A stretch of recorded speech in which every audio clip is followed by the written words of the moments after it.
Pasti dari kalian tertrigger dengan judul iPhone 11 tidak begitu worth it di tahun 2023. Daripada teman-teman langsung ke kolom komentar dan bilang, wah nggak bang, masih worth it. Sebelum kalian komentar, simak videonya sampai akhir, baru teman-teman bisa komentar. Yuk kita mulai videonya.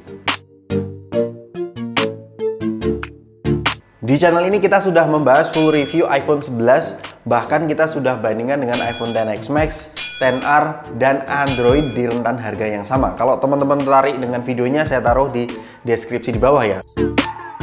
Alasan pertama adalah harga dan pilihan storage-nya. Kalau teman-teman melihat harga dari iPhone 11 itu memang masih ada yang versi barunya.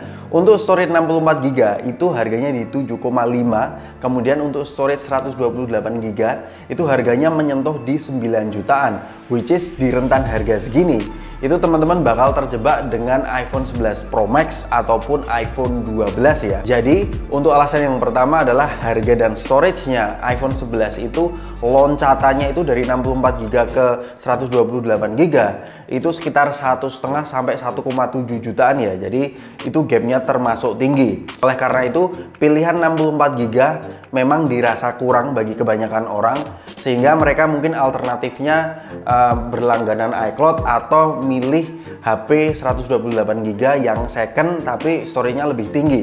Itu adalah dilema yang kita sekarang sedang hadapi. Kemudian alasan yang kedua adalah dari segi terbatasnya pilihan kalau kita membeli iPhone 11. Kenapa demikian? Karena kalau kita membeli yang versi Inter itu memang sangat beresiko bahwa iPhone-nya bakal terbegal ya. IMEI-nya sekarang banyak banget yang terbegal kasusnya, sehingga pilihan untuk membeli iPhone 11 itu semakin terbatas. Mau nggak mau harus membeli yang versi resmi. Kemudian alasan ketiga adalah dari segi koneksinya. Memang iPhone 11 ini belum mendukung 5G. Dan untuk 5G di Indonesia ini belum merata ya. Dan saya sendiri pun memang adalah tipe orang yang tidak terlalu peduli dengan 5G. Ini menjadi salah satu alasan kenapa koneksi iPhone 11 tidak bisa dihitung future proof. Tapi gimana, untuk saat ini 5G memang belum merata, tapi bisa menjadi catatan bagi yang memang mencari 5G. Kemudian alasan selanjutnya adalah dari segi softwarenya.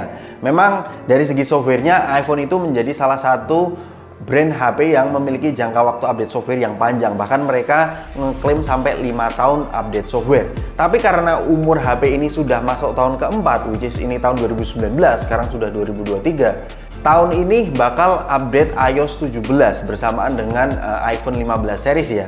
Berarti cuman masih setahun lagi ya. Harga 7 juta, update softwarenya tinggal setahun lagi kalau kita ngikut jadwalnya dan jaminan dari Apple-nya sendiri. Tapi semoga kasusnya ini bisa seperti iPhone 6s ya, yang masuk tahun ke-6 bahkan mau tahun ke-7-nya masih bisa di-update software. Tapi kalau kita melihat jadwalnya, ya masa cuman sampai iOS 18? Gimana menurut kalian? Kemudian alasan selanjutnya kenapa iPhone 11 kurang begitu worth it itu adalah dari segi layarnya. Don't get me wrong ya teman-teman, iPhone 11 ini untuk kebanyakan orang bakal cukup-cukup aja karena kualitas IPS di iPhone 11 ini bisa digunakan apapun, baik itu gaming, bahkan untuk nonton video juga lebih dari cukup. Cuman di tahun 2023 harga 7-9 juta, masa bezelnya lumayan tebel, kemudian refresh rate-nya masih 60Hz, pakai IPS lagi. Cukup sulit ya saya menjustifikasi dengan harga segitu mendapatkan layar dengan kualitas ya biasa aja. Jadi itu tadi adalah alasan kurang begitu worth it-nya iPhone 11. Tapi di sisi lain saya juga akan memberikan alasan kenapa iPhone 11 masih oke. Bukan worth it ya, tapi masih oke. Yang pertama adalah dari segi performance-nya. Dia masih menggunakan prosesor yang cukup powerful even di tahun 2023 ini. A13 Bionic dengan RAM 4GB dan baterai 3110 mAh untuk kebanyakan orang dan bahkan untuk para gamer itu masih bisa menjalankan hampir semua aplikasi yang ada di App Store ya. Bahkan saya bermain Genshin Impact pun dengan A13 Bionic di iPhone 11 ini masih cukup mumpuni. Meskipun cooling system di iPhone 11 apalagi yang versi second itu bakal cepet panas ya. Jadi dari segi raw performance-nya itu masih bisa diandalkan ya iPhone 11. Itu terbukti bahwa penggunaan jangka panjang iPhone 11 atau iPhone in general benar-benar oke banget.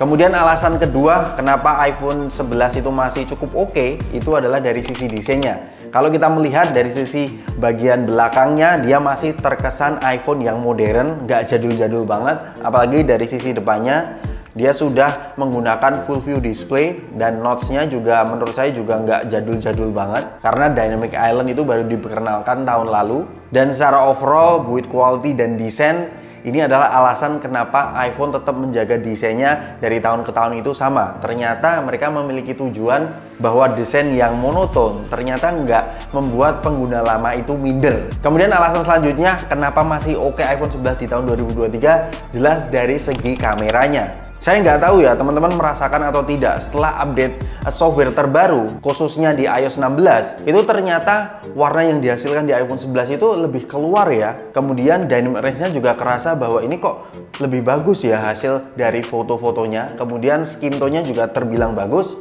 Dan teman-teman masih bisa menikmati ultra wide lens di lensa selfie-nya ya. Apalagi untuk resolusi videonya, semua lensanya sudah mendukung 4K 60 fps. Dan yang lebih kerennya lagi, sistem stabilisasi di iPhone 11 itu masuk ke dalam kategori sistem stabilisasi iPhone yang cukup matang. Karena kalau kita bandingkan dengan versi sebelumnya, XS Max itu 4K 60 fps-nya jauh lebih stabil di iPhone 11 series. Jadi itu tadi adalah alasan kenapa iPhone 11 kurang begitu worth it, tapi tetap masih oke. Jadi bagaimana menurut kalian iPhone 11 ini? Kalau teman-teman memiliki pandangan lain ataupun alternatif lain di rentan harganya, kasih tahu kita di kolom komentar di bawah. Jangan lupa untuk diskusi sehat, salam hangat, sampai jumpa di video selanjutnya. Peace out.